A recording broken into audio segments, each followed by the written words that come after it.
Fast तो समस्त को नमस्कार। Welcome to my new fast blog को। आज नहीं जाऊँ गुजरात रे थिबा एक प्रसिद्ध और पवित्र शिव तीर्थ गलतेश्वर महादेव मंदिर को चलतु जीवा बुली जीवा। एंजॉय।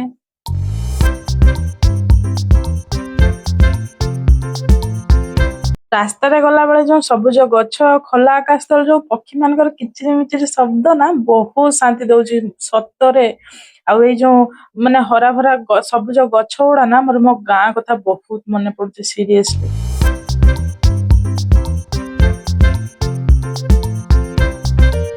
आउ ए जो नदीटा देखुछन ना सेटा होची गलटी रिवर बा हमर कोन नर्मदा नदी भी कहिले चले।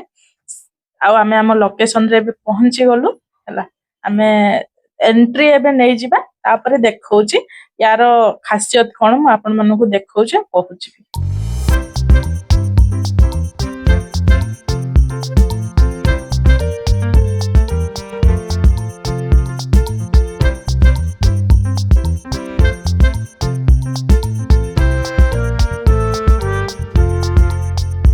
एठारे प्राकृतिक शांति और नदीर जो शीतल पवन और आध्यात्मिक परिवेश ना मन को एक अद्भुत शांति दउची।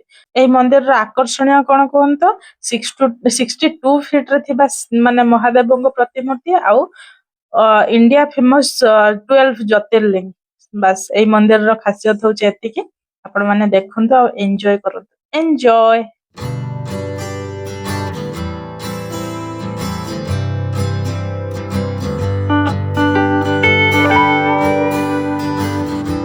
ये होची से 62 फीट रो महादेव को मूर्ति और ता तळे रहिची 12 ज्योतिर्लिंग 12टा ज्योतिर्लिंग। ता भितर को एंट्री नहीं गले देखंतु ता भितर वाइब्स पूरा मस्त थिला बढ़िया लागुतला जगहटा। से माने हम इंडिया रे जो 12टा ज्योतिर्लिंग अछंती ता भितर ताको ही सब ता भितर रखा हैची आ पूजा भी होचंती देखंतु। आपन मानको को देखौची बस देखंतु।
इन हेइथिलु एबे आउट हे गलु आपन मानको देखौछे देखंतु माने मूर्तिटा बहुत सुंदर देखा होचे किंतु काम चलचे सेठी हमें जो माने आछछु एबे काम चलचे आ एठी जो देखुछन ना एटा होचे गुआ गछ फळटा भी पाची गलाने हला बढ़िया पूरा वाइब्स दोतला आ एई जो साइड रे तार जाल दिया हैचे सेटा नदी पई दिया हैची साइड रे नदीटा अछि जो नर्मदा नदीटा अछि से नदी साइड रे जो शीतुआ पवन ना माने पवन जो शीतल पवन ता आछी ना पूरा मन पूरा शांति लागुचे माने मन शांति आत्मा तृप्ति सही भलिया फील होची टोटली एठु जिब्बा को ही इच्छा होनी।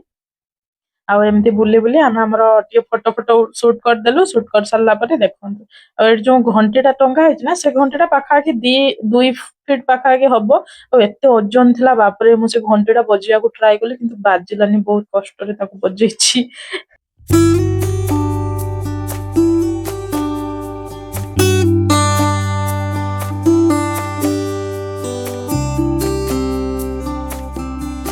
देखंतु एठी नंदी अछंती महादेवंकर बाहन आ सेठी साइड रे कोन अछि देखंतु कच्छप माने कइछ सेटा देखि बहुत खुशी लागिला सेति पई आपन मन को शेयर कर देली। ओम नमः शिवाय हर हर महादेव।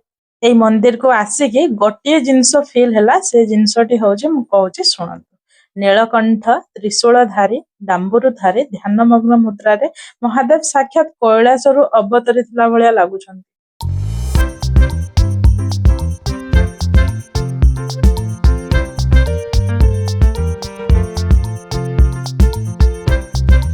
ଏଠି ଆମର ହନୁମାନ ମନ୍ଦିର ଅଛି। ଦେଖନ୍ତୁ ହନୁମାନ ଏଠି ଅଛନ୍ତି। ତାପରେ ଆମେ ଆମର ମଜା ମସ୍ତି ଏଠି ଆମର ଚଲେଇଲୁ। ବାସ୍ ଏବେ ମନ୍ଦିର ଟିକେ ବୁଲାବୁଲି ହେଲା। ବହୁତ ଖରା ବି କରୁଥିଲା, ପାଦ ତାତୁଥିଲା, ସେଥିପାଇଁ ଟିକେ ଛାଇକି ଆସିଲୁ, ଟିକେ ରେଷ୍ଟ ନେଇକି ତାପରେ ପୁଣି ବୁଲିବା। ଗୋଟେ ବଢିଆ ଜିନିଷଟେ ଦେଖଉଛି, ଦେଖନ୍ତୁ ମାନେ ଯୋଉ ପକ୍ଷୀ ମାନଙ୍କ ପାଇଁ ଜାଗାଟା ତିଆରି ହେଇଛି ପୁରା ବଢିଆ ଲାଗିଲା। କିନ୍ତୁ ତା ଭିତରେ ପକ୍ଷୀ ନଥିଲେ, ଖାଲି ସେଟା ଫାଙ୍କା ଥିଲା। ଦେଖିକି ମତେ ଭଲ ଲାଗିଲାନି। ଯାହା ତା ଭିତରେ ପକ୍ଷୀ ଥିଲେ ବେଶୀ ଟିକେ ଭଲ ଲାଗିଥାନ୍ତା। ଆଉ ଭାଇବ୍ସ ଟା ଦେଖନ୍ତୁ କେତେ ସୁନ୍ଦର ହେଇଛି। ଫ୍ୟାମିଲି ସହିତ ଯିବେ ନା, ସେଠି ଆରାମ ସେ ବସିବା ପାଇଁ ଜାଗା ଅଛି। ବାସ୍ ବସିବେ, ଯାହାବି ସ୍ନାକ୍ସ ଫ୍ନାକ୍ସ ହେଇଥିବ, ଯାହାବି ଖାଇବାର ଥିବ ତା ଭିତରେ ଖାଇପାରିବେ। ଆଉ ପ୍ରସାଦ ତ ମିଳୁଛି, କିନ୍ତୁ ଆମର ଦୁର୍ଭାଗ୍ୟ ଆମେ ସେ ପ୍ରସାଦ ଖାଇ ପାରିଲୁ ନାହିଁ। କାହିଁକି ନା କୋଉଠି ଦିଆହଉଥିଲା, କଣ କରାହଉଥିଲା ଆମେ ଜାଣିନୁ। ସେଠି କାମ ଏବେ ଚାଲିଛି, ବହୁତ ଜିନିଷ ବନ୍ଦ ଅଛି, ଯେମିତି କି ସୁଇମିଂ ପୁଲ ବି ବନ୍ଦ ଥିଲା। ଆଉ ଏଇ ମନ୍ଦିରର ଭାଇବ୍ସ ଟା ଟିକେ ଦେଖି ଦିଅନ୍ତୁ, ଆପଣ ପଢି ଦିଅନ୍ତୁ ତାଙ୍କର କଣ ଲେଖା ହେଇଛି। ମୁଁ ପଢି ପାରୁନି ତାଙ୍କ ଲାଙ୍ଗୁଏଜ, ଆପଣ ମାନେ ଯଦି ପଢି ପାରୁଛନ୍ତି ଦେଖି ଦିଅନ୍ତୁ। ଏଇଭଳିଆ ସବୁ ମନ୍ଦିର ଥିଲା, ଭଲ ଥିଲା।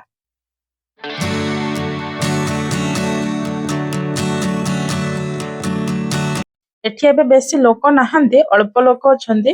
ଆମର ଯୋଉ ଯେତେବେଳେ ଶ୍ରାବଣ ମାସ ଆଉ ମହାଶିବରାତ୍ରି ଆଉ ସୋମବାର, ଏତିକିରେ ବହୁତ ଭିଡ ହୁଏ। ବହୁତ ମାନେ ଲୋକ ବହୁତ ଆସନ୍ତି, ବହୁତ ବି ଭିଡ ହୁଏ ବୋଲି ମୁଁ ଶୁଣିଥିଲି। କିନ୍ତୁ ଏବେ ବହୁତ କମ ଲୋକ ଅଛନ୍ତି, ଯେହେତୁ ଏଟା ମାନେ ଖରା ସେ ଜିନିଷ ତାତି ହେଇଛି, ପାଦ ତାତୁଛି ସେଥିପାଇଁ।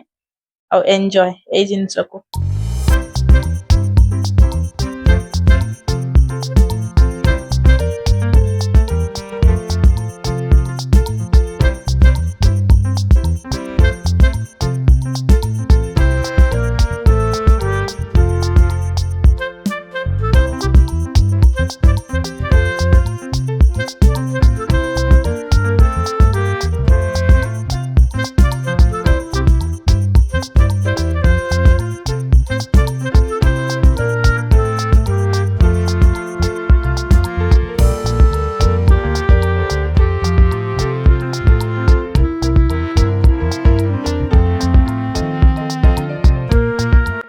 ଏତେ ବଡ ମନ୍ଦିର ଥିଲା, କିନ୍ତୁ ଖାଇବାକୁ ସେଠି କିଛି ବି ମତେ ତ ଠିକ ଠାକ ଲାଗିଲାନି।